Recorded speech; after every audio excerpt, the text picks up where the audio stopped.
শুভ সকাল বন্ধুরা, সকলে কেমন আছো? আশা করি সবাই খুব ভালো আছো, আর আমিও খুব ভালো আছি। আর এখন দেখো মায়ের বাড়িতেই আছি, মায়ের ঘরে, মায়ের রান্নাঘর থেকেই ব্লগটা স্টার্ট করলাম। আর মেরি, আজকে তো 25শে ডিসেম্বর, মেরি ক্রিসমাস সকলকে জানাই। আর দেখো চিংড়ি মাছ, মানে সকালবেলায় গেছিলাম একটু বাজারে, মানে বা আমার বাড়ির এখানে যে বাজারটা আছে পণ্যশ্রীতে, সেই বাজারেই গেছিলাম। আর আমি না কোনোদিন বাজারঘাট করিনি, মানে বাজারঘাট করিনি বলতে কোনোদিন মাছ কিনিনি। তাই জীবনে প্রথমবার এই এত বড় বড় চিংড়ি মাছ কিনলাম।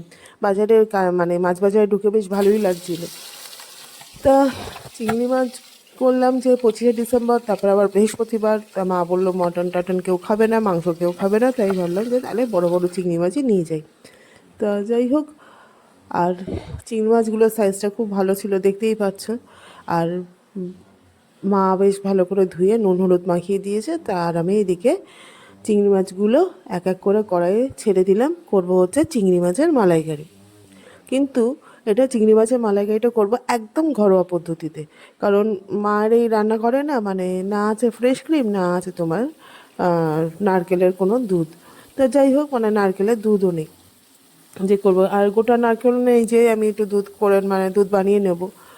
থাকলে একটু নারকেল কোড়ানো থাকলে কি, একটু নারকেল থাকলে একটু বানিয়ে নেওয়া যায় ঘরে, কিন্তু সেও ছিল না। যাই হোক, দেখো তোমাদের সঙ্গে কথা বলতে বলতে নারকেল বলছি, চিংড়ি মাছটা আমার ভাজা কমপ্লিট। চিংড়ি মাছ ভেজে নামিয়ে নিয়েছি। আর এখানে একটা মিক্সার গ্রাইন্ডারে একটু পেস্ট বানিয়ে নিয়েছি, সেটা হলো আদা, কাঁচা লঙ্কা আর টমেটো, একটা বড় টমেটো দিয়েছি, আর গোটা কয়েক কাজু, আর দিয়েছি হচ্ছে তোমার অল্প করে কিশমিশ। দেখো কাঁচা লঙ্কাটা আবার, এটা আবার পেস্ট হয়নি ঠিক মতো। যাই হোক, যে কড়াতে চিংড়ি মাছটা ভেজেছি সেই কড়াতেই এই মালাইকারিটা করব। আর তোমাদের আগেই বললাম যে মার এখানে নারকেলের দুধ নেই, তাই একটু এই যে এটা মিক্সারের মধ্যে একটু গুঁড়ো দুধ নিয়ে নিলাম, দিয়ে এটা একটু ভালো করে পেস্ট বানিয়ে নেবো, আর একটু গুঁড়িয়ে নেবো আর কি।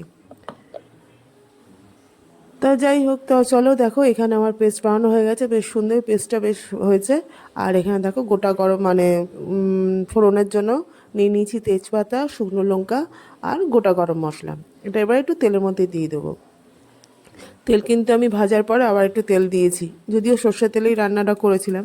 তো যাই হোক, তেল দিয়েছি আর একটু। আর এবার এইটা যেটা দিলাম, গোটা গরম মশলা আর তেজপাতা শুকনো লঙ্কা, এই খানিকটা একটু স্মেল ছাড়া অবধি এটা একটু নেড়ে চেড়ে নিয়ে, তারপরে যে পেস্টটা বানিয়েছি সেই পেস্টটা, মানে পেস্টটার মধ্যে কিন্তু বলতে ভুলে গেছি তোমাদের, একটা ছোট্ট পেঁয়াজও দিয়েছি। তো দেখো এই পেস্টটা দিয়ে দিলাম, দিয়ে এবার এটা একটু কষাবো।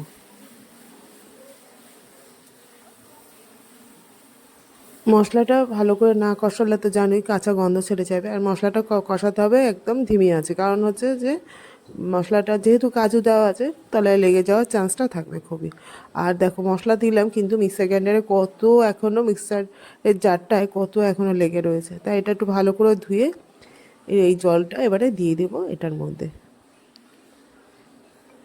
দিয়ে এবার এটা একটু ভালো করে নেড়ে চেড়ে নিয়ে এটা একটু ফুটতে দিতে হবে যতক্ষণ না তেল বেরিয়ে আসছে।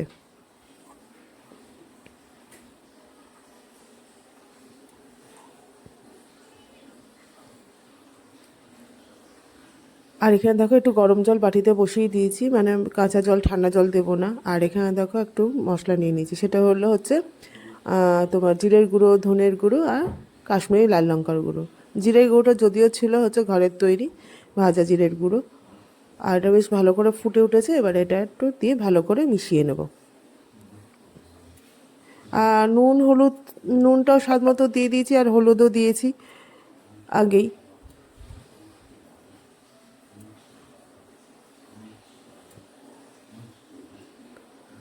যাক, এবার একটু ভালো করে ফুটে উঠলে তারপর দেবো মাছগুলো। দেখো বেশ ফুটে ওঠে, ঘন হয়ে এসছে ঝোলটা। এবারে একটু গ্যাসটা আর একটু ধিমে আঁচ করে দিলাম, দিয়ে এবার এটা একটু ঢাকা দিয়ে দেবো, মানে আর একটু তেল বেরিয়ে আসুক, তারপর মাছগুলো দেবো আর কি।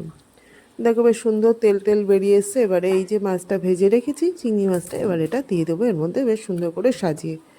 একসঙ্গে গাপাং করে ফেলে দিলে কী হবে, মুন্ডুগুলো খুলে যাওয়ার সম্ভাবনা থাকে, তাই একটা একটা করেই বেশ সুন্দর করে সাজিয়ে দিতে হবে।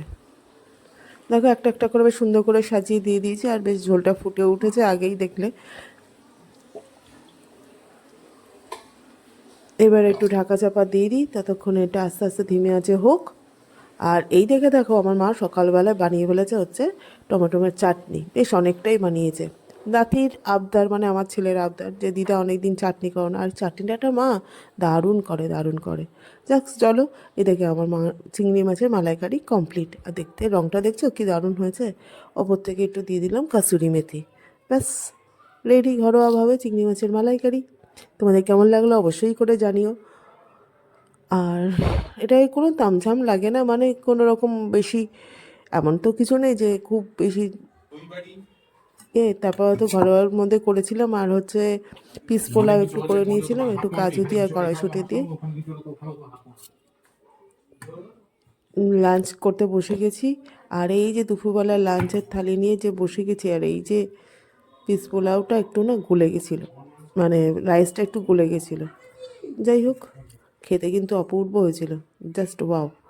তাহলে চলো, ব্লগটা আর বাড়ছি না, এই পর্যন্তই। সবাই খুব ভালো থেকো, সুস্থ থেকো, আমার পাশে থেকো। আজকে তাহলে আসি, টাটা।